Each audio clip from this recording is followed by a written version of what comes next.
Querido amigo, temos hoje como nosso alvo, o alvo do nosso estudo, todo o capítulo 5 do livro do Êxodo. Mas antes de iniciarmos a leitura e o estudo desses versículos do capítulo 5, vamos relembrar alguma coisinha que ficou do programa passado. Em 4:24 a 26, temos aquele episódio estranho em que o próprio Moisés nos diz que Deus queria matá-lo. É interessante, provavelmente porque ele, Moisés, tivesse demorado para circuncidar o seu filho. Por esse motivo, então, Deus revoltou contra ele. É bem possível que Moisés circuncidara o seu filho Gerson logo quando ele nascera. Mas diante de uma possível reação negativa de Zípora, quando Eliezer nasceu, Moisés foi condescendente com a sua esposa e não o circuncidou no tempo exato, isso é, logo depois de ele ter nascido. Como agora estava prestes a assumir a sua função de libertador do povo, Moisés deveria ter a sua vida familiar totalmente em ordem diante de Deus. Agora veja só, por querer agradar mais a Zípora do que o próprio Deus, Moisés então teve que enfrentar aquela situação constrangedora. Zípora então percebeu que por sua incredulidade, Moisés estava sofrendo essa séria repreensão por parte de Deus.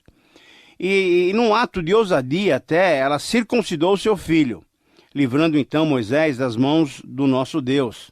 Mas ao mesmo tempo, ela ainda não entendendo corretamente essa questão da circuncisão, ela demonstrou toda a sua discordância e até a ignorância das ordens divinas e atirou o prepúcio do bebezinho ou do seu filho já um pouquinho mais crescido aos pés de Moisés e chamou-o de sanguinário.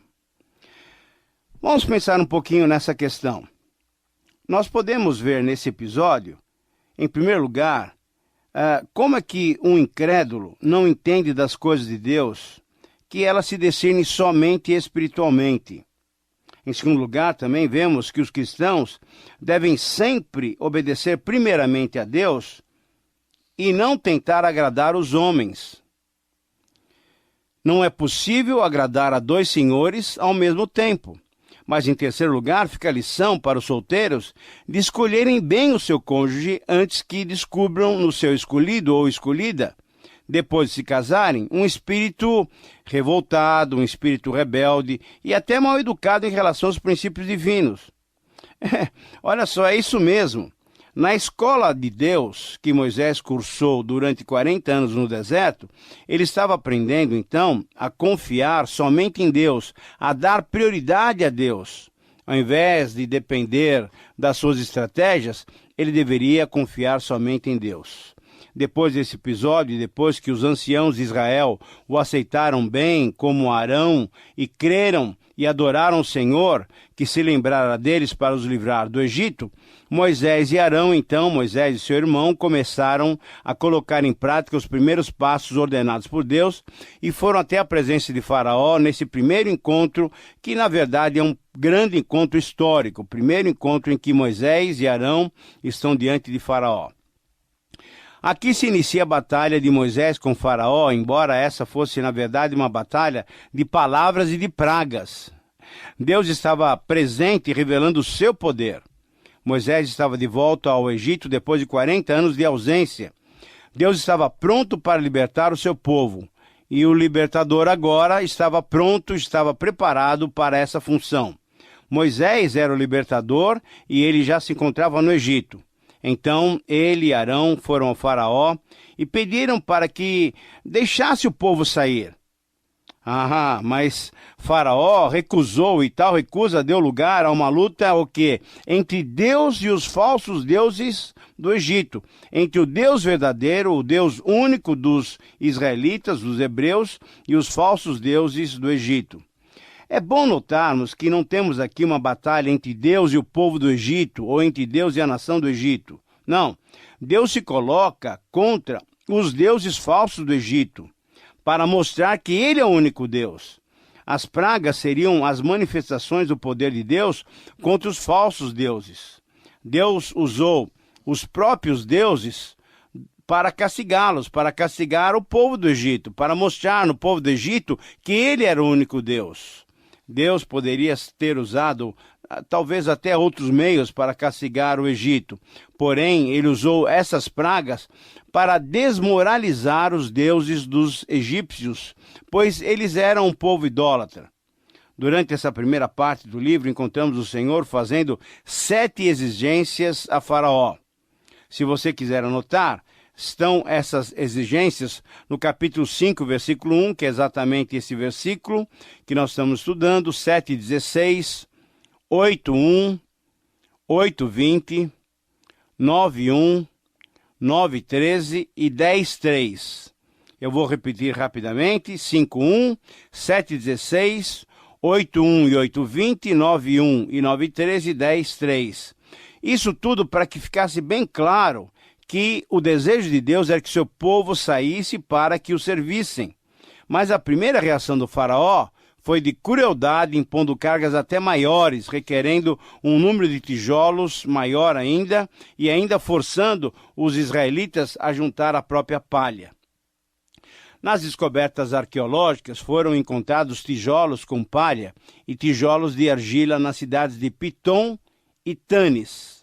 Nesse capítulo 5, a atitude tomada pelo faraó desde o início, logo após ter ouvido a reivindicação de Moisés e Arão, bem ali no versículo 1, vejam só o que está escrito: assim diz o Senhor, o Deus de Israel, deixa ir o meu povo para que me celebre uma festa no deserto. Foi uma atitude de desprezo e desafio a Deus quando Faraó perguntou o seguinte: mas quem é o Senhor para que lhe ouça a voz e deixe sair Israel? Eu não conheço o Senhor e nem tampouco deixarei ir a Israel. O faraó, que era rei do Egito, mas que era considerado também um deus, recusando reconhecer Yahvé como Deus, desafiou assim: quem é esse Deus? Quem é esse Deus que me dá ordens? Ele afirmou também que não conhecia esse Deus e revelou também a sua intenção de não obedecê-lo.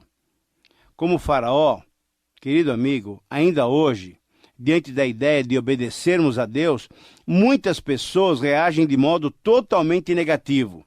O Faraó não submeteria sua vontade obstinada, uma vontade dura, a Deus. Então, diante dessa reação, conforme o versículo 3, Moisés e Arão insistiram e foram mais explícitos ainda. O Deus dos hebreus nos encontrou. Deixa-nos ir, pois, caminho de 3 dias ao deserto, para que ofereçamos sacrifícios ao Senhor nosso Deus. E não venha ele sobre vós com pestilência e com espada.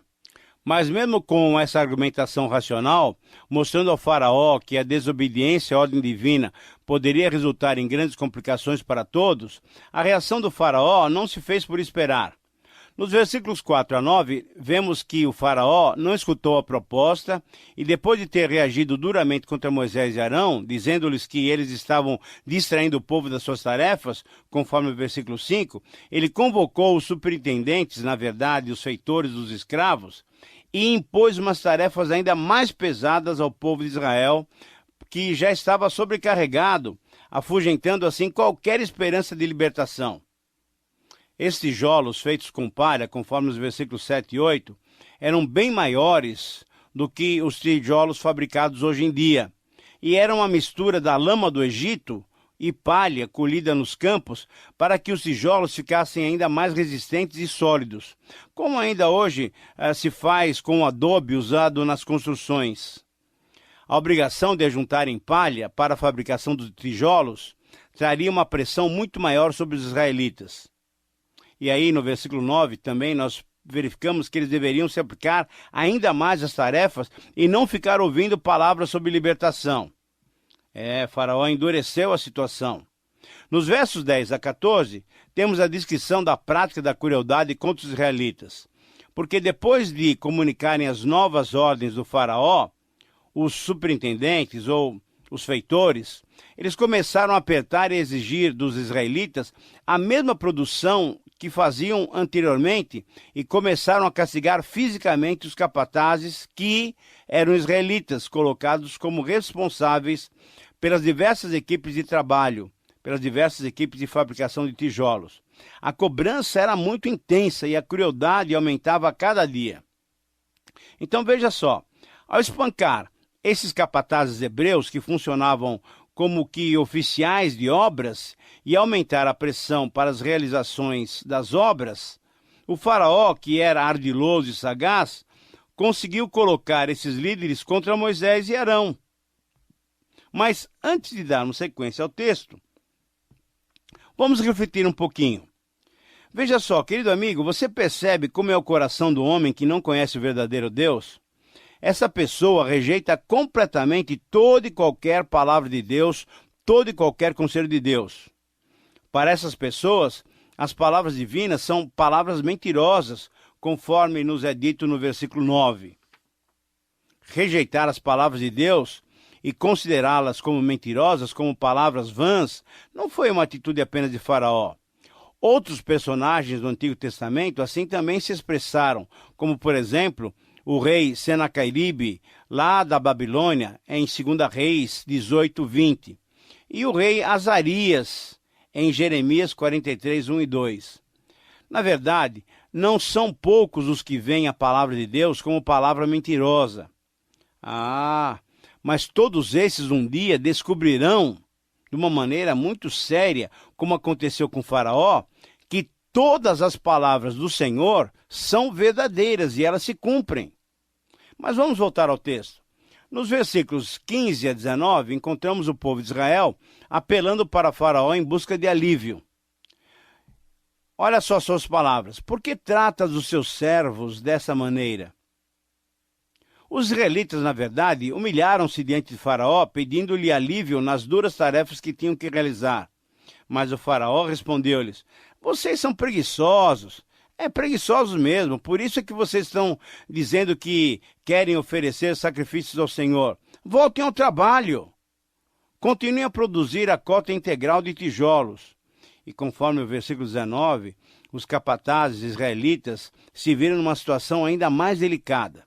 Veja só, tendo que obedecer ao Faraó e entregar a mesma quantidade de tijolos, eles também teriam que necessariamente forçar os seus irmãos israelitas a produzirem a mesma quantidade, mesmo tendo que buscar palha para os tijolos. Agora, você consegue imaginar essa situação? Era uma situação delicada, não é mesmo? Você já se encontrou numa situação dessa? Você concorda? É muito difícil. Veja só, quando temos que ser duros com os nossos amigos, ficamos embaraçados por termos que, ao mesmo tempo, obedecer a ordens superiores e forçar os nossos amigos. A minha oração é que Deus nos proteja de termos que experimentar uma situação como essa. Agora, prosseguindo no texto, nos versículos 20 a 21, os capatazes dos filhos de Israel encontraram então Moisés e Arão, que estavam à espera deles, quando saíram da presença do faraó, e lhes disseram o seguinte: olhe o Senhor e vos julgue, porquanto nos fizestes odiosos aos olhos de Faraó e diante dos seus servos, dando-lhes a espada na mão para nos matar. Ora, através dessa expressão que simboliza hostilidade e suspeita contra alguém que tinha feito alguma coisa injusta, os capatazes queixaram-se diante de Moisés e Arão pela sobrecarga ainda maior que agora lhes era imposta, por terem, através do seu pedido de libertação, colocado o faraó e todas as autoridades egípcias ainda mais contrárias a eles, os escravos.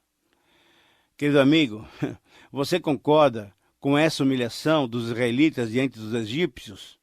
Lembre-se de que eles eram escravos e não tinham como negociar com o faraó, senão apenas tinham que apelar para alguma sensibilidade que ainda restava naquele governante. Será que lhes faltou fé nas antigas promessas do Senhor? Na verdade, a pergunta devia ser outra. Será que eles sabiam que Deus lhes tinha feito uma promessa de livramento? Ou será que eles estavam vendo somente as circunstâncias e queriam apenas ser aliviados das suas duras tarefas? Mas espere um pouquinho só, não o julgue mal, não. Não é assim que nós mesmos procedemos em diversas situações? Esquecemos das palavras e das promessas de Deus e apelamos até para os nossos inimigos, para não termos que enfrentar as dificuldades circunstanciais. Isso acontece com você ou não? Com certeza, eu creio que nós temos que refletir sobre o nosso relacionamento com aqueles que se opõem a nós e sobre o nosso relacionamento com o nosso Deus, que sempre cumpre a sua palavra. Minha oração é que eu e você não deixemos que as circunstâncias nos afastem do Senhor e nos façam nos humilhar diante dos inimigos, daqueles que não creem no Senhor. Mas ainda o texto prossegue, no versículo 22, encontramos Moisés demonstrando-se mais uma vez um homem como nós, um homem que por vezes tinha a sua fé falha. E por isso ele sentiu-se pressionado pelos capatazes. Moisés teve a audácia de fazer o quê? De se queixar de Deus. Então Moisés disse em oração: ó Senhor, por que afligiste esse povo? Por que me enviaste? O povo estava responsabilizando Moisés e Arão pela pressão ainda mais dura que Faraó lhes estaria fazendo. Eles diziam: vocês não estão nos ajudando, vocês estão levando Faraó a aumentar a sua opressão contra nós. Querido amigo, diante dessa reação do povo, Moisés continua murmurando e lamentando. Provavelmente Moisés pensava que a sua missão seria fácil, pensou que era chegar ali no Egito e tudo poderia ser feito facilmente. Mas ele se esqueceu que Deus já havia lhe dito que não seria assim tão fácil. Haveria uma demora, mas isso fazia parte dos planos divinos para que ele mesmo, o Senhor, revelasse o seu poder. Então, agora no versículo 23, Moisés continua colocando-se diante de Deus. Ó Senhor, desde que me apresentei ao Faraó para falar-lhe em teu nome, ele tem maltratado esse povo, e tu, de nenhuma sorte, livraste o teu povo. Moisés continuou então lamentando e reclamando. Ele estava impaciente e queria ver rapidamente o início da obra de libertação feita por Deus, cujo instrumento era ele mesmo, seria ele mesmo. Moisés percebia que o povo estava chegando ao fim da sua autossuficiência. Moisés e Arão não podiam fazer mais nada para ajudá-los. O faraó não tinha nenhuma motivação para ajudar os israelitas. E os próprios israelitas não tinham condições de ajudarem-se a si mesmos. Querido amigo, se os israelitas deveriam receber algum auxílio, com certeza esse auxílio, essa ajuda, teria que ser necessariamente vindo de Deus. Então perceba como que Deus nos trata e como que Deus quer trabalhar conosco, desenvolvendo a nossa fé. O momento oportuno para Deus intervir e salvá-los era justamente aquele em que não havia qualquer outra solução humana disponível. O momento oportuno para Deus intervir e para agir em favor do seu povo era exatamente aquele momento, e é exatamente esse momento em que nós desistimos dos nossos recursos, em que desistimos de obter ajuda em qualquer outro lugar ou qualquer outra pessoa e nos lançamos completamente nas mãos poderosas e amorosas do nosso Deus. Temos que aprender que somente quando depositamos toda a nossa fé, toda a nossa confiança no Senhor e, ao mesmo tempo, desistimos de qualquer solução humana, é que Deus vai poder agir livremente, atuando em nosso favor e trazendo-nos a sua maravilhosa salvação. Moisés teve que aprender isso mais uma vez. Quando ele tentou libertar o povo com a sua sabedoria e com toda a formação secular que recebera do Egito durante os seus primeiros 40 anos de vida, o que ele conseguiu foi matar um egípcio e criar resistência por parte dos israelitas. E com esses resultados, então, ele teve que fugir do seu povo e do próprio faraó. Deus o levou ao deserto para que ele aprendesse a não depender mais dos recursos humanos, da sabedoria humana que ele tinha aprendido no Egito. Deus o levou para o deserto para que ele desistisse de si mesmo e confiasse somente em Deus. E todo esse processo demorou, sabe quantos anos? 40 anos. Mas nessa ocasião, ele queria que tudo acontecesse agora, rapidamente. Moisés tinha que aprender, em primeiro lugar, a desistir de qualquer recurso humano. Segundo lugar, Moisés teria que aprender a esperar o tempo de Deus. E por fim, em terceiro lugar, Moisés teria que aprender que ele era apenas um instrumento nas mãos do Senhor para ser usado como Deus queria e não como ele queria. Moisés tinha que aprender a ser usado por Deus no tempo de Deus e não no tempo em que ele, Moisés, quisesse e tinha planejado. Então agora podemos ir para o primeiro versículo do capítulo 6, em que lemos o seguinte: Disse o Senhor a Moisés: Agora verás o que hei de fazer a Faraó, pois por mão poderosa os deixará ir, e por mão poderosa os lançará fora da sua terra. Querido amigo, aqui quem está falando é Deus. É Deus o Todo-Poderoso. Ele é que está falando. Deus não tem pressa. O seu plano está lançado.